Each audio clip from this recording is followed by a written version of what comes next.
Avant le Ramadan, un temps de purification et de renouvellement spirituel, il existe un secret qui traverse les âges, la charité. Allah nous a promis que donner en son nom ouvre les portes de la miséricorde et de l'abondance. Mais saviez-vous que certains dons spécifiques peuvent transformer votre vie financièrement et spirituellement? Le prophète Muhammad, paix et bénédiction soient sur lui, nous enseigne: la charité n'a jamais diminué une richesse. Muslim. Et si le simple acte de donner un animal en charité pouvait être la clé d'une prospérité que vous n'imaginez pas? Découvrons ensemble 3 animaux que vous pouvez donner en aumône avant le Ramadan et les secrets spirituels qu'ils renferment. Le mouton. La purification de l'âme et de la richesse. Le mouton, un animal modeste, mais empreint de signification profonde. Dans la tradition islamique, il ne se limite pas à son rôle d'animal d'élevage. Il devient un symbole puissant de foi, d'humilité et de purification. Il nous rappelle une histoire ancienne, celle du prophète Ibrahim, alayhi salam, un récit d'obéissance absolue, où le sacrifice devient l'expression la plus pure de la soumission à la volonté divine. Lors de l'Aïd al-Adha, chaque mouton immolé est bien plus qu'un simple acte rituel. Il est un miroir de nos propres sacrifices, ceux que nous faisons dans nos vies, les détachements nécessaires pour grandir spirituellement, les offrandes que nous présentons à notre Créateur. Ibrahim, alayhi salam, n'a pas hésité lorsque Dieu lui a demandé de lui offrir ce qu'il avait de plus cher. Son cœur a tremblé, non par peur, mais par amour et dévotion. Et dans cette soumission parfaite, Allah a remplacé l'enfant par un mouton, marquant ainsi l'éternité d'un principe fondamental, celui du sacrifice, consenti par amour et non par obligation. Mais au-delà du sacrifice de l'Aïd, le mouton nous enseigne une autre leçon, celle de l'abandon, confiant entre les mains du Créateur. Il est doux, paisible, et suit son berger sans crainte, tout comme le croyant véritable suit la guidance divine. Il accepte de se départir de sa laine pour réchauffer d'autres, tout comme nous sommes appelés à donner de nous-mêmes pour le bien des autres. Sa présence nous rappelle que la vraie richesse ne se trouve pas dans l'accumulation, mais dans le don, le partage et le renouvellement.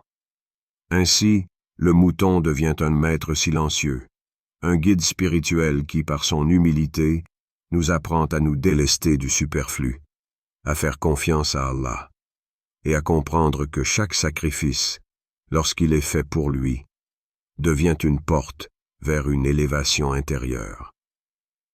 Le mouton est la loi divine, un symbole de pureté.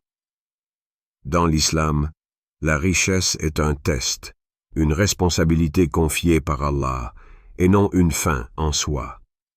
Elle ne définit pas la valeur d'un être humain, mais révèle plutôt son cœur. Est-il reconnaissant ou arrogant? Généreux ou avare?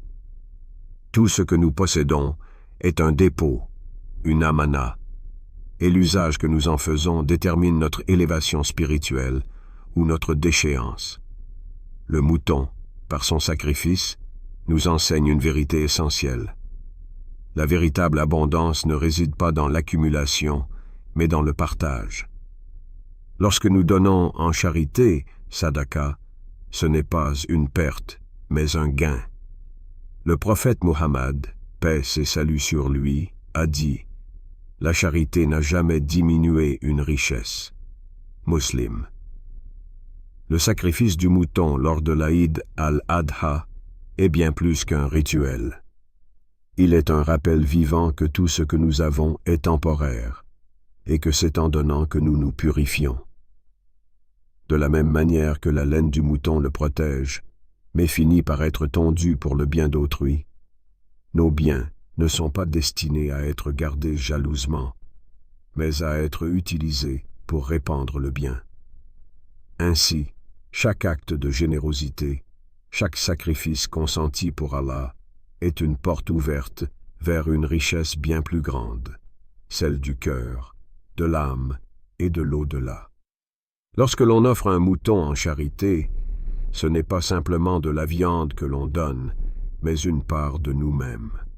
Un morceau de notre richesse, de notre confort, que nous choisissons d'abandonner pour une cause plus grande. Et en retour, Allah promet de le multiplier. Car tout ce que l'on donne pour lui ne se perd jamais. Histoire inspirante. La richesse cachée dans le don. Un jour, pris de désespoir, il alla consulter un sage connu pour sa sagesse et sa proximité avec Allah.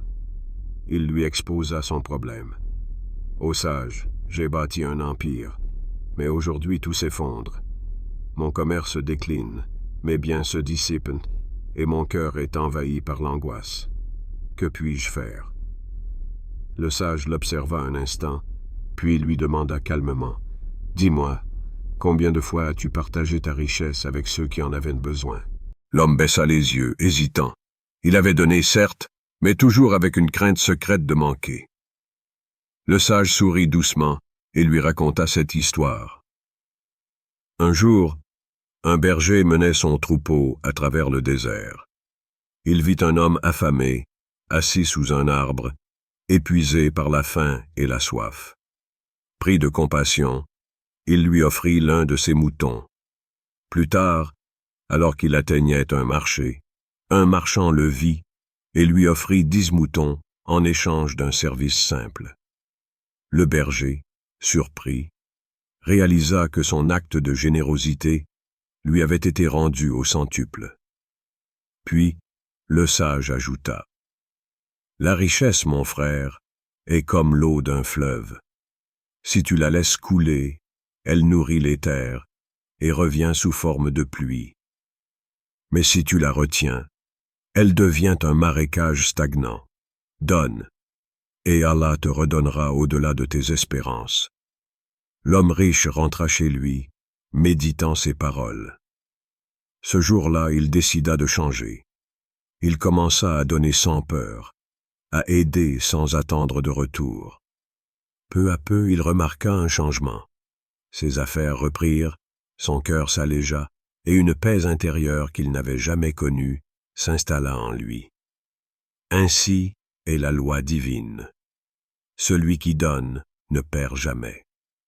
Un jour, il se rendit auprès d'un sage connu pour sa sagesse et sa connaissance des lois divines. Après avoir écouté ses plaintes, le vieil homme lui donna un conseil simple mais puissant. Donne un mouton en charité, offre-le aux pauvres et observe ce qu'Allah fera de toi. D'abord perplexe, l'homme hésita. Comment un simple mouton pouvait-il changer sa situation financière? Mais poussé par l'urgence de sa situation et par la foi vacillante qui subsistait en lui, il obéit. Il acheta un mouton robuste, le sacrifia et distribua sa viande aux nécessiteux. Quelques semaines plus tard, un événement inattendu se produisit. Un investisseur venu de loin lui proposa un partenariat qui dépassait tout ce qu'il avait perdu. En quelques mois, il récupéra sa richesse et connut une prospérité bien plus grande que celle qu'il avait auparavant. Le sage avait raison.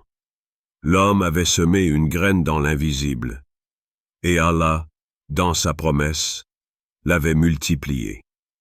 Le secret spirituel du don. Une multiplication divine. Lorsque nous donnons, nous nous délestons de l'attachement matériel. Nous apprenons à faire confiance à Allah, à son décret et à ses promesses. Le don en charité n'est pas une perte. C'est un investissement spirituel, une graine plantée dans l'au-delà, qui fleurira en temps voulu.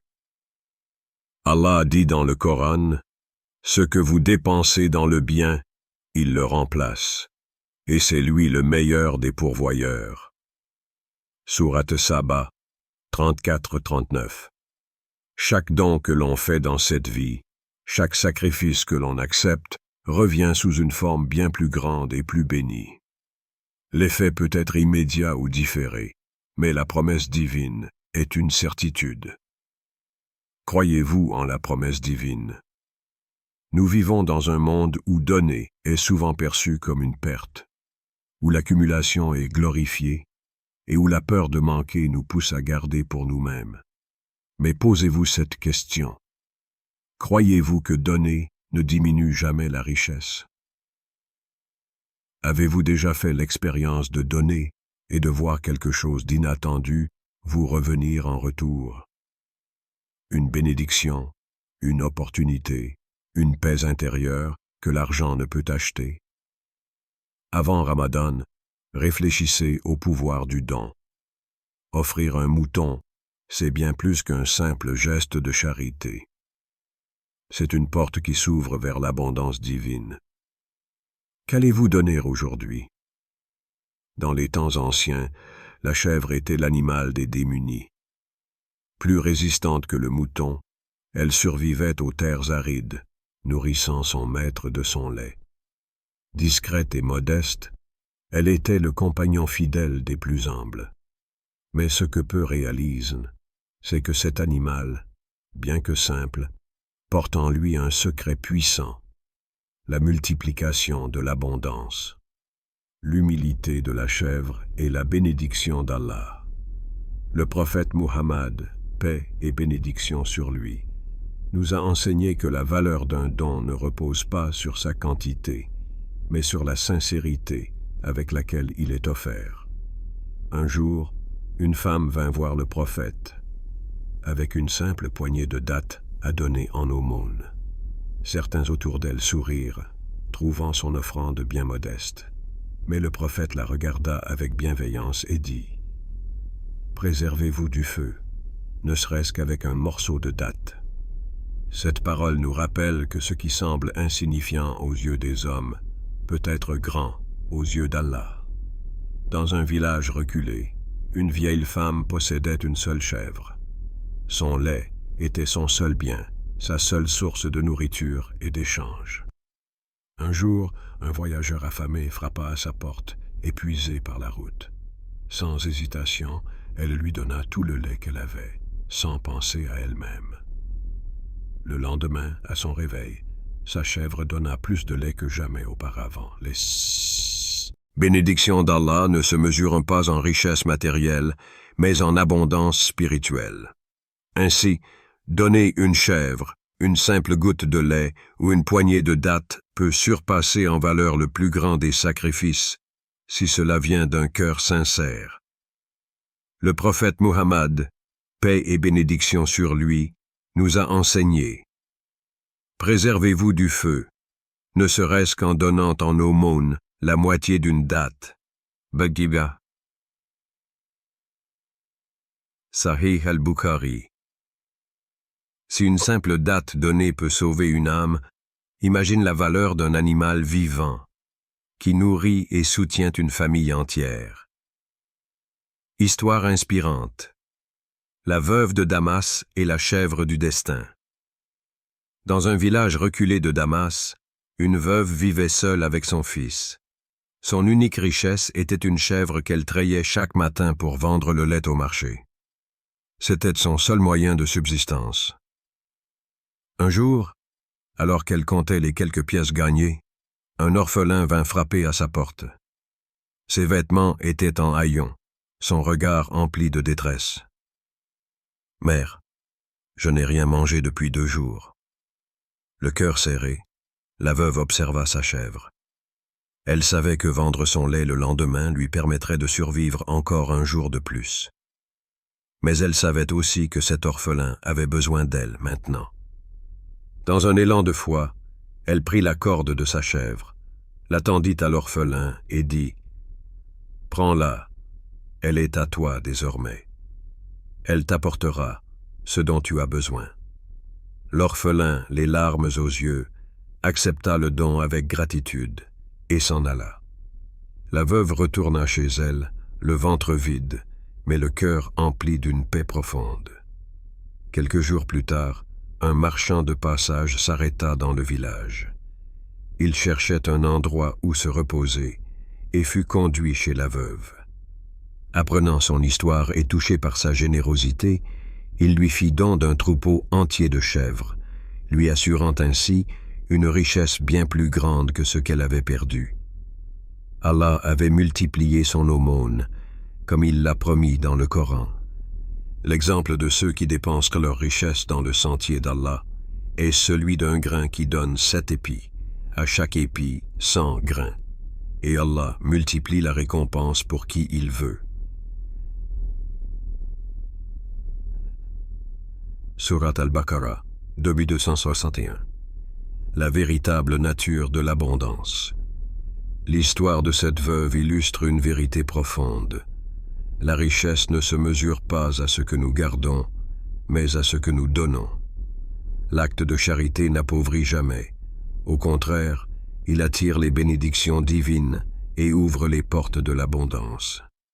Le prophète Muhammad, paix et bénédiction sur lui, a dit « Celui qui soulage un croyant d'un souci dans ce monde, Allah le soulagera d'un souci dans l'au-delà. » Aussi de ce Sahih Muslim. Que ce soit une chèvre, une datte ou un simple sourire, chaque don sincère est un investissement éternel. Si vous aviez le choix entre donner ce que vous possédez maintenant, même si c'est peu, ou attendre d'avoir plus pour donner, que feriez-vous? Votre richesse est-elle vraiment celle que vous possédez, ou celle que vous partagez? Le chameau est bien plus qu'un simple animal dans la culture arabe. Il est un symbole de richesse, de voyage et d'endurance. Dans les temps anciens, posséder un chameau signifiait avoir accès au commerce, au transport et même à la survie dans le désert aride.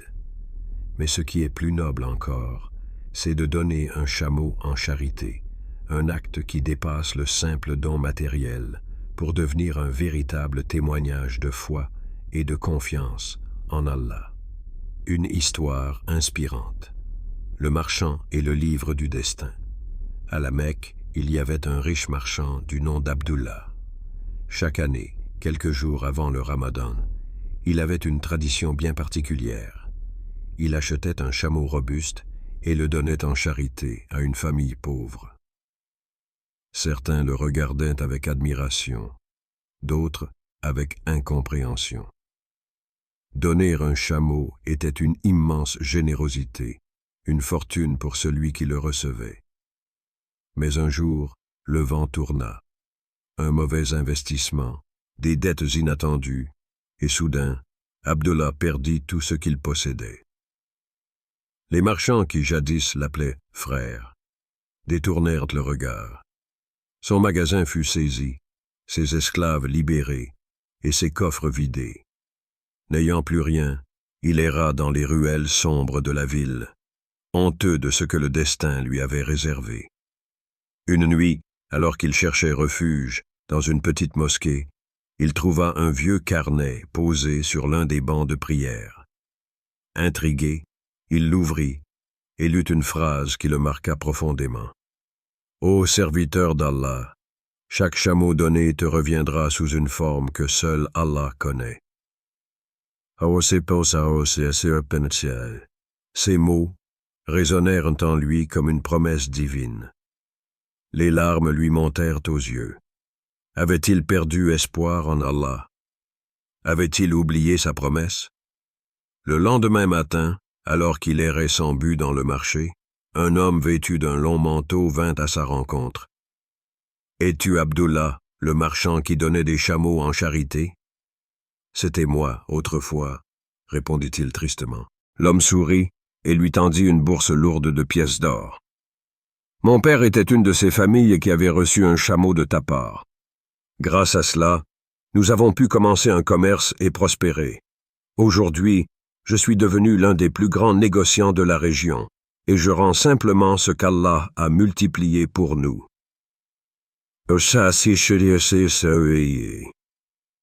Abdullah éclata en sanglots. il réalisa que ce qu'il avait donné n'avait jamais disparu.